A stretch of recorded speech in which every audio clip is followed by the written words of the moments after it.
ang kanyang tawag sa telepono at agad na ginaiseng si Levi. Anong ginawa mo? Nasasaktan ka ba ng ibang tao? Gusto mo bang sirain ang buhay ko? Halos mapaiyak si Zoe sa galit. Paano madaling ligawan ni Levi ang sakuna? Huwag kang mag-alala, hihingi ng tawad sa akin ang pamilya Gonzales nang wala sa oras, confident na sagot ni Levi. Hindi ka na makakatipid. Hindi makatulog si Zoe at pinuntahan si Iris para humingi ng tulong, habang si Levi ay nagpatuloy sa kanyang pag-idlip. Kinabukasan, mabilis na kumalat ang balita sa paligid ng Northampton na may nag-provoke sa pinakamayamang tao sa paligid. Winston Gonzales, sa publiko.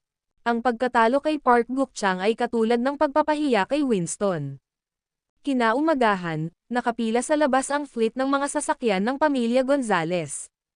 Nais ni Winston na turuan si Levi ng isang aralin para ipakita sa buong Northampton na siya ay maimpluwensyahan pa rin gaya ng dati. Bago sila umalis, tumakbo papunta sa kanya ang anak ni Winston, si Andy. Dad, ano ang ginagawa mo? Curious na tanong ni Andy, nobela. Tuturuan natin ng leksyon si Levi. Sagot ni Winston.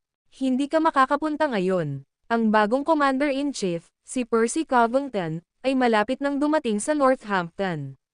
Malaman ng Northampton Chamber of Commerce ang tungkol sa kanyang pagdating sa lalong madaling panahon. Dapat natin siyang kunin bago nila gawin. Mukhang balisa si Andy. Malapit na. Nagulat si Winston. Oo, wala akong ideya kung bakit mas maagang dumating si Commander-in-Chief Covington sa Northampton kaysa sa inaasahan. Pagkatapos matanggap ang balita, pumunta ako kaagad, tugon ni Andy. Bilasan mo, tara na at sunduin natin siya ngayon. Hindi natin hahayaang maunahan tayo ng Northampton Chamber of Commerce. Udyok ni Winston. Lolo, paano si Levi? Dahil gusto ni Una na ipahiya si Levi sa lalong madaling panahon, siya ay naiinip. Naisip ito ni Winston at inaliw siya, marami tayong pagkakataon na parusahan siya sa darating. Tsaka kara-rating lang ni Commander-in-Chief Covington. Hindi tayo dapat mag-iwan ng masamang impresyon sa kanya ngayon. Lolo, pwede mo nang sunduin si Percy habang dinadala ko si Luke, para turuan ng leksyon si Levi. Commoner lang siya, kaya hindi mag-iiwan ng masamang impresyon, mungkahi ni Una na ayaw sumuko. Oo naman, kaya mong alagaan si Levi. Lumingon si Winston para utusan si Luke, protektahan siyang mabuti. Tumanggaw si Luke, huwag kang mag-alala, sir. Dito lang ako sa tabi niya. Tiwala si Luke na mapalayan niya ang isang ordinaryong tao tulad ni Levi nang wala sa oras. Akala niya, overqualified siya sa trabaho, actually.